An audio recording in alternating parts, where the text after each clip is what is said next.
देखिए, बहुत सारे मामले ऐसे होते हैं जहाँ पर पति के द्वारा अपनी पत्नी से मानसिक क्रूरता के आधार पर तलाक की मांग की जाती है। जैसा कि आप लोगों को मालूम है कि तलाक लेने के लिए हमें एक ग्राउंड की ज़रूरत होती है और जब आपके पास एक आधार होता है तो उस आधार पर आप अपनी पत्नी से या अपने पति से तलाक की मांग कर सकते हैं। अगर एक पति के साथ मानसिक हिंसा हो रही है, मानसिक उसके साथ अत्याचार हो रहा है, तो ऐसी अवस्था में अगर पति ये साबित कर देता है कि पत्नी उसके साथ मानसिक हिंसा कर रही है, क्रूरता कर रही है, तो इस आधार पर इसको ग्राउंड बनाकर वो अपनी पत्नी से तलाक की मांग कर सकता है। यहाँ पर अगर पति पर अत्याचार हो रहा है, मानसिक हिंसा हो रही है, तो वो उस ग्राउंड के तहत तलाक की मांग कर सकता है और न्यायालय का रुख कर सकता है। जी हाँ दोस्तों, मेरा नाम एडवोकेट स्मिता है और एक कई नई कानूनी जानकारी के साथ आप सभी लोगों के मध्य में उपस्थित हूँ। देखिए, जहाँ पर मानसिक हिंसा पति के साथ हो रही है या पत्नी के साथ हो रही है, इसे न्यायालय में साबित करना जब होता है ये बड़ा कठिन होता है, लेकिन अगर आपके पास पर्याप्त एविडेंस है, साक्ष्य है, तो इसे साबित करना नामुमकिन नहीं होता है। एक ऐसा ही मामला आज आपके समक्ष में रखने वाली हूँ जहाँ पर एक पत्नी ने अपने पति के ऊपर आपराधिक मामले दर्ज करवाने के लिए, झूठा मुकदमा दर्ज कराने के लिए बार बार पति को प्रताड़ित करती थी, बार बार उसके साथ मानसिक हिंसा करती थी और जब पति उसके साथ रहने की कोशिश करता था तो पत्नी बार बार आत्महत्या करने की धमकी दे देती थी। जहां पर पत्नी के द्वारा बार बार आत्महत्या करने की धमकी दी जा रही है, आपराधिक केसों में फंसाने की धमकी दी जा रही है, तो ये सारी चीज़ें मानसिक हिंसा के अंतर्गत आती है। अब सवाल ये उठता है कि अगर पति इसको आधार बनाकर तलाक लेता है तो क्या तलाक उसे आसानी से मिल सकता है? मिल सकता है, बिल्कुल मिल सकता है। एक ऐसा ही मामला मैं आपके समक्ष रखने जा रही हूँ। इससे पहले आप सभी से निवेदन करूंगी कि अभी तक जिसने मेरा यूट्यूब चैनल, मेरा इंस्टाग्राम आईडी और मेरा फेसबुक पेज अभी तक लाइक और सब्सक्राइब नहीं किया है, आप इसी तरीके से कानूनी जानकारी मेरे अलग अलग सोशल मीडिया के प्लेटफॉर्म पर मुझसे जुड़कर प्राप्त कर सकते हैं। देखिए, एक पति पत्नी थे जिनका विवाह 2016 में हुआ। पहले कुछ समय तक दोनों के बीच में बिल्कुल ठीक चला। महिला की पहला विवाह था, जबकि जो पति था उसका दूसरा विवाह था। 2-3 महीने सारी चीज़ें सही चली और फिर उसके बाद दोनों के बीच में मतभेद शुरू हो गया और 6-7 महीने के बाद पत्नी के द्वारा पति को लगातार धमकी दी जाने लगी कि अगर तुम मेरे साथ रहते हो एक कमरे में तो मैं आत्महत्या कर लूँगी, मैं तुम्हें आपराधिक मामलों में फंसा दूँगी। और जब अत्याचार ज़्यादा होने लगा, मानसिक हिंसा जब पत्नी के द्वारा ज़्यादा होने लगी, तो पति ने सोचा कि मुझे इस महिला के साथ नहीं रहना है, ऐसी पत्नी के साथ नहीं रहना है जो मेरे ऊपर झूठे आरोप लगा रही है, और उसने पारिवारिक न्यायालय का रुख किया। जब पति पारिवारिक न्यायालय पहुंचा तो शुरुआती जब लग रहे थे तो वहाँ पर पत्नी उपस्थित होती थी, लेकिन कुछ समय के बाद पत्नी ने केसों में आना बंद कर दिया और कोर्ट के द्वारा लगातार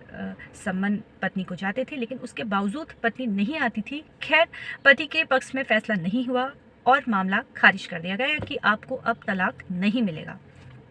क्योंकि पति के साथ मानसिक हिंसा हो रही थी, लगातार आपराधिक धमकी उसको मिल रही थी, बार बार पत्नी का यही कहना था कि मैं तुम्हारे खिलाफ झूठे मुकदमे दर्ज करवा दूंगी, मैं आत्महत्या कर लूंगी, तो पति ने तुरंत हाईकोर्ट का रुख किया। अब जब पति हाईकोर्ट पहुंचा और उसने हाईकोर्ट में अपनी बात रखी, जहां पर पति के द्वारा ये साबित किया गया कि पत्नी लगातार उसे धमकी दे रही है, आपराधिक मामलों में फंसाने की कोशिश कर रही है, और जब पत्नी के कमरे में पति जाता था तो पत्नी उसे उस कमरे से बाहर कर देती थी और कहती थी कि मैं अगर तुम इस कमरे में प्रवेश करोगे तो मैं आत्महत्या कर लूँगी। तो क्या ये मानसिक हिंसा कहलाएगी पति के साथ? जी हाँ, बिल्कुल कहलाएगी। ऐसा फैसला न्यायालय के द्वारा दिया गया, हाई कोर्ट के द्वारा दिया गया, जिसमें कोर्ट ने साफ तौर पे बोल दिया कि देखिए, अगर अलग कमरे में रहने का जोड़ देने से तात्पर्य है, जहाँ पर एक पत्नी अपने पति से कह रही है कि तुम मेरे साथ इस कमरे में नहीं रह सकते हो, जहाँ पर वो ये कह रही है कि अगर तुम मेरे कमरे में प्रवेश करोगे मैं तो आत्महत्या कर लूँगी, मैं आपराधिक केसों में तुम्हें फंसा दूँगी, तो इसका मतलब ये है कि पत्नी के द्वारा वैवाहिक संबंध त्याग दिए गए हैं। जहां पर पति बार बार कोशिश कर रहा है, लेकिन पत्नी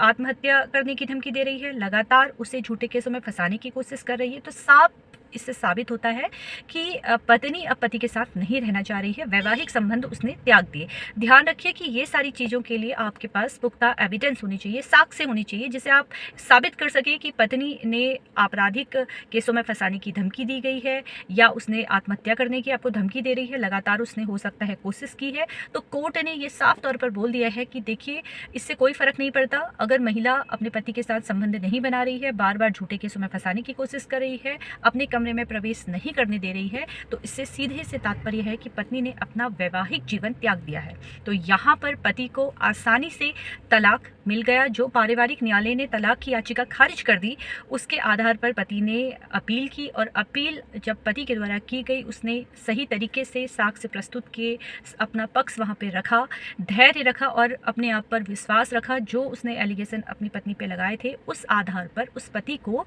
तलाक मिल गया। और यहाँ पर कोर्ट की ओर से साफ तौर पर बोल दिया कि पति को अगर अलग कमरे में रहने के लिए कोई महिला विवश करती है, यानी कि पत्नी विवश कर रही है, तो ये क्रूरता की श्रेणी में हम इसे रख सकते हैं। यहाँ पर अपील मंजूर हुई और पारिवारिक न्यायालय ने पति के खिलाफ जो फैसला सुनाया था,